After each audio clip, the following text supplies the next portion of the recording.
Pria ini hidup di dalam mesin ini selama 70 tahun lebih. Inilah Paul Alexander. Tahun 1952 saat dia berusia 6 tahun, Paul terkena polio.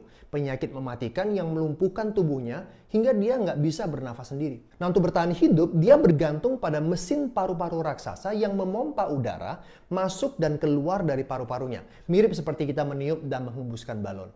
Dan ini nggak mudah. Mereka harus terus memastikan mesin paru-paru besi ini terus bekerja.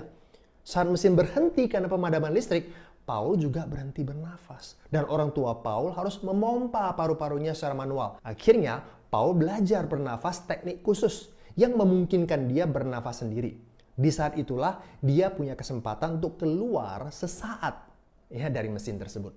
Nah, meskipun hidupnya terbatas dalam tabung paru-paru besi, semangat Paul untuk hidup tidak terbatas. Paul mampu menyelesaikan pendidikan hukumnya. Dia bahkan menulis buku dengan stik yang dijepit di mulutnya. Tahun 2020, dia menerbitkan biografinya. Paul masih berjuang hingga hari ini. Nah, dia mengingatkan kita bahwa setiap tarikan nafas adalah anugerah.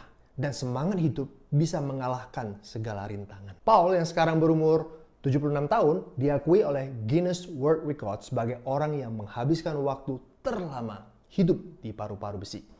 Tidak disebutkan berapa biaya perawatan yang harus dijalani oleh Paul atau apakah keluarganya kaya atau tidak. Tapi apapun itu, salut sih buat orang-orang yang sudah merawat Paul, terutama orang tuanya.